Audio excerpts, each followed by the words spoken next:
Terhormat Bapak-Bapak, Ibu-Ibu, salam Pancasila. Bapak-Bapak, Ibu-Ibu yang melihat video saya ini, tolong jangan lupa subscribe, like, dan di-share. Sifatnya gratis. Pada hari Jumat tanggal 21 Januari tahun 2022 ini, saya akan mengomentari baru rumor Ahok Ketua Ibu Kota Negara di Kaltim sudah banyak yang protes, terutama yang datang dari kelompok kadrun.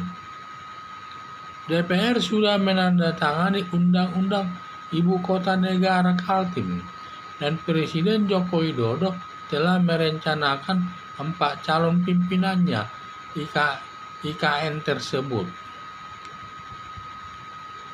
Dan rencana Presiden akan menetapkan Ahok sebagai Ketua Ibu Kota Negara di Kaltim. Penunjukan calon pimpinan adalah Basuki Cahayapurnama atau Ahok.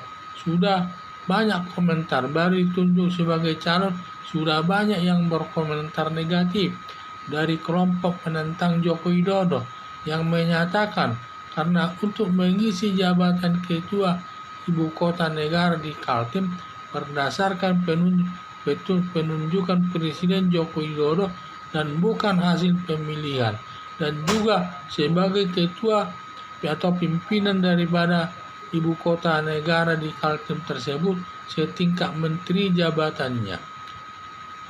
Pak Lijon dan Ridwan Ramli menuding sepertinya tidak ada orang Indonesia yang bisa menduduki pimpinan IKN, menyatakan Ahok ini sudah mantan narapidana dan seterusnya, dan juga dia sudah dituding sudah mantan narapidana sehingga tidak baik menduduki jabatan di pemerintahan lagi.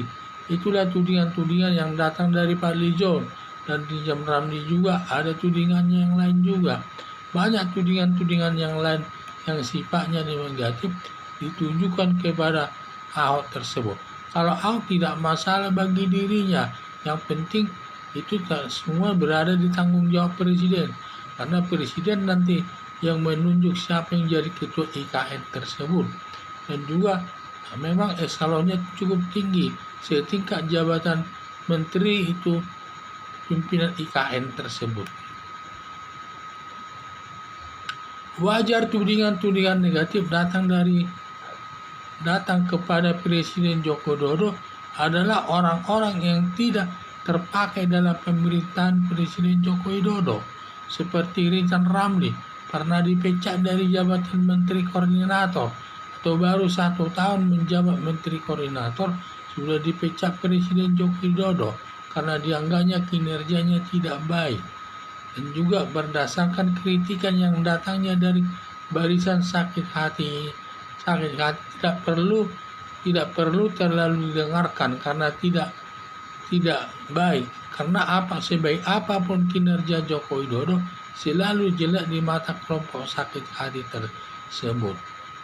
Maka rencana penunjukan Ahok pimpinan IKN di Kaltim, Kalimantan Timur sudah tepat dilihat dari sudut daripada dia bersih dari perbuatan korupsi dan juga kinerjanya cukup baik, terutama pada saat dia menjabat Gubernur DKI hasilnya baik.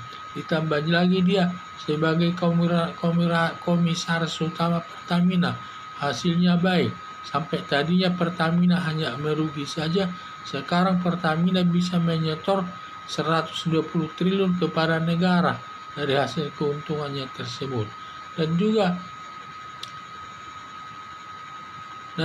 Ahok ini berani melawan lawan politik yang selalu menentangnya.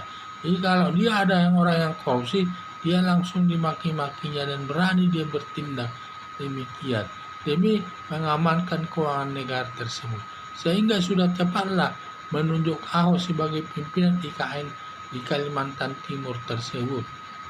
Harapan saya para sakit hati tidak perlu negatif dan terlalu negatif dalam menilai kinerja Presiden Joko Widodo.